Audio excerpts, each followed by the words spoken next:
നിങ്ങളുടെ favourite shows ഇനി ഒരിക്കലും മിസ്സാവില്ല. ഇപ്പോൾ C5 കാണും നിങ്ങളുടെ ഫേവറേറ്റ് ഷോസ് തികച്ചും സൗജന്യമായി. നിനക്കൊരു കല്യാണം, അതിനെക്കുറിച്ച് ചിന്തിക്കേ വേണ്ട അച്ഛാ. ആ ചുമതല അച്ഛനെ നിന്ന് മാറ്റി ഞാനിപ്പോ ദേവിയെ ഏൽപ്പിച്ചിരിക്കാം. നിനക്ക് അത്യാവശ്യം നല്ല വിദ്യാഭ്യാസമൊക്കെ ഉള്ളതല്ലേ? ഒരു പാരലൽ കോളേജിൽ ക്ലാസ് എടുക്കാൻ പോയാലും അത്യാവശ്യ കാര്യങ്ങളൊക്കെ നടക്കില്ലേ? ഈ അഭിപ്രായം ഞങ്ങൾ എത്രയോ തവണ മനോജനോട് പറഞ്ഞിട്ടുള്ളതാ. പക്ഷേ സ്റ്റാർട്ടപ്പ് ബിസിനസ് അല്ലാതെ മറ്റൊന്നും ചെയ്യില്ലെന്നുള്ള വാശിയിലല്ലേ മനോജ്? അങ്ങനെ വാശി പിടിക്കുന്നത് ജോലി ചെയ്യാൻ വയ്യാത്തതുകൊണ്ടാ. ഇങ്ങനെ ഒരിക്കലും നടക്കാത്ത സ്റ്റാർട്ടപ്പ് ബിസിനസിന്റെ കാര്യം പറഞ്ഞു നിൽക്കുന്നത് അച്ഛനെ ചൂഷണം ചെയ്യാന്. ബാധ്യതകൾ ഒഴിയാതെ നിൽക്കുന്ന ആ മനുഷ്യന്റെ ചുമലില് ഇനിയും ബാധ്യതകൾ കെട്ടിവെക്കരുത്. പണിയെടുത്ത് വരുമാനം ഉണ്ടാക്കാൻ നോക്ക് മനോജെ, അല്ലെങ്കിൽ അച്ഛന്റെ ശാപം കിട്ടും നിനക്ക്.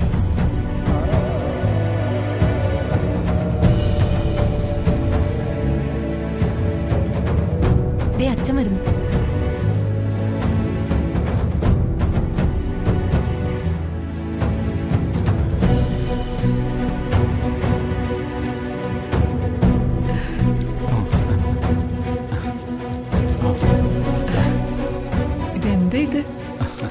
കുറച്ച് മാത്രമാ. കമ്പനി എന്നെ ഔദ്യോഗികമായി പിരിച്ചുവിട്ട ദിവസമായിരുന്നു. എന്റെ റിട്ടയർമെന്റ് ദിനം.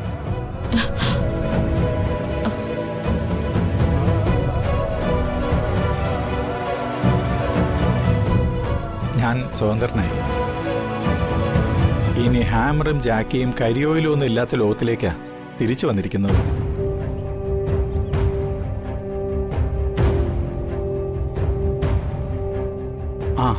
ആ സന്തോഷം എല്ലാവർക്കും പങ്കിടണ്ടേ? എല്ലാവർക്കും മധുരം കൊടുക്ക.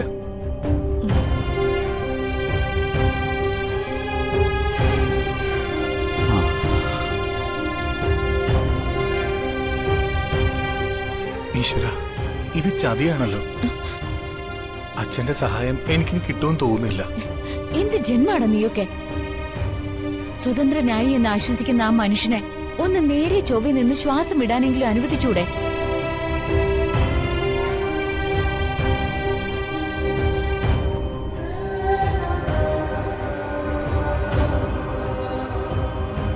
എന്തിനാ മോളെ ഈ സമയത്ത് അവനിങ്ങനെ വേദനിപ്പിക്കുന്നത്? അമ്മേ, അമ്മ മോന്റെ വേദന മാത്രമേ കാണുന്നുള്ളൂ. ഞാൻ അച്ഛന്റെ വേദനയും കാണുന്നുണ്ട്. ആ നെഞ്ചിലെ പിഴച്ചിൽ എനിക്ക് കാണാം. ഈ രണ്ടു വേദനയ്ക്ക് നടുവിലാ ഞാൻ.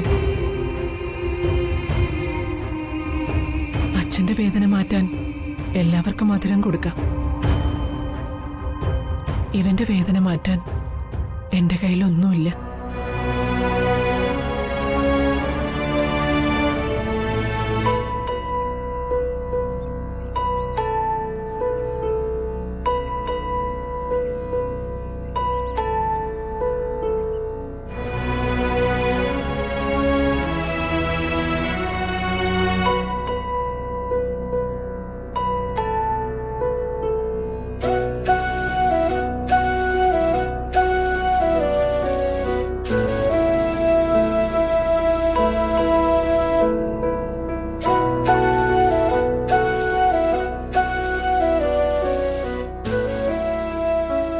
സങ്കടങ്ങളൊന്നും അവസാനിക്കുന്നില്ലല്ലോ ദേവി. വന്ദനമോളുടെ ജീവിതം കരയ്ക്കടുക്കുന്നുമില്ല.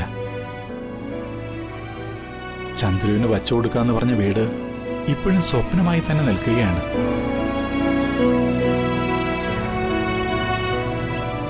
അച്ഛാ, എന്താ ഇത്? അച്ഛനെന്തിനാ സങ്കടപ്പെടുന്ന? ഒന്നുമില്ല മോളെ. അച്ഛൻ നിന്റെ അമ്മയ്ക്കൊരു വാക്ക് കൊടുത്തിരുന്നു. അത് നിറവേറ്റിക്കൊടുക്കാൻ എനിക്ക് കഴിഞ്ഞില്ല. അച്ഛാ, ഒരു വീട് കെട്ടിക്കൊടുക്കുന്നതിലല്ല അച്ഛാ ഒരു ഭർത്താവ് ജയിക്കുന്നത്. ഭാര്യയുടെ മനസ്സിൽ സന്തോഷം പകർന്നു നൽകുമ്പോഴാ.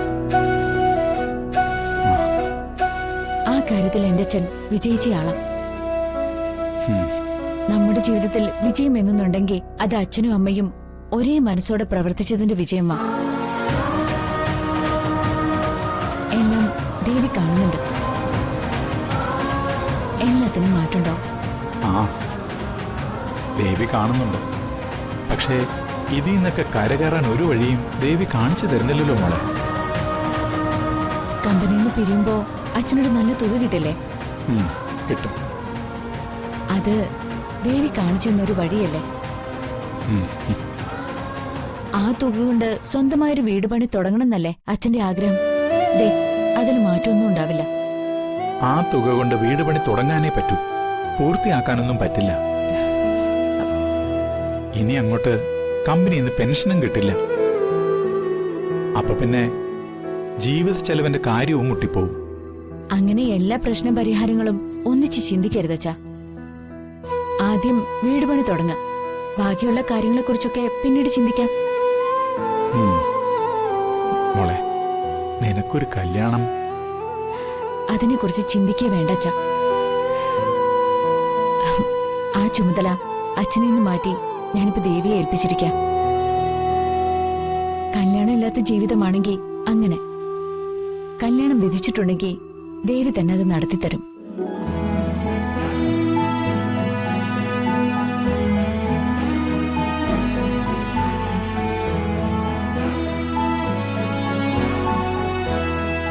ഈശ്വര, അവളും നിന്നിലാ വിശ്വസിച്ചിരിക്കുന്നത്. എന്റെ കണ്ണടയും മുമ്പ് അവളെ നല്ലൊരാളുടെ കൈപിടിച്ചു കൊടുക്കാൻ ഒരു അവസരം ഉണ്ടാക്കി തരണേ.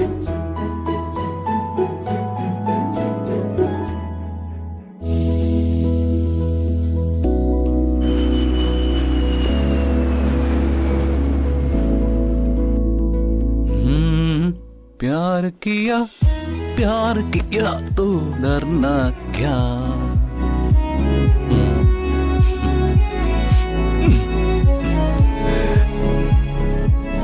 വന്ദന എന്നെ അടിച്ചപ്പോ അവളെ എന്നേക്കുമായിട്ട് എനിക്ക് നഷ്ടപ്പെടുമെന്ന് ഞാൻ കരുതിയത്.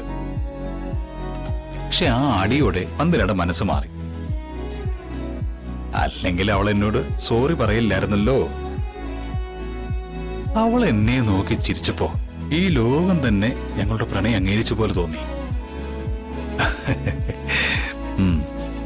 വന്ദനയുടെ മനസ്സിൽ ജഗൻ ചേക്കേറി കഴിഞ്ഞു. ജഗനെ ഒരിക്കലും മറക്കില്ലെന്ന് അവളുടെ നാവിൽ നിന്ന് തന്നെ കേൾക്കാൻ കഴിഞ്ഞില്ലേ?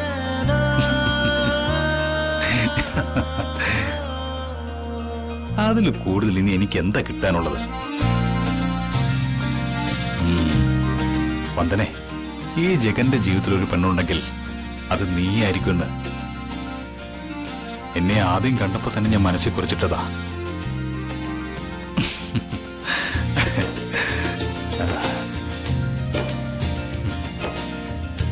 എന്റെ ഹൃദയത്തിൽ മറ്റൊരു പെണ്ണിന് സ്ഥാനമില്ല.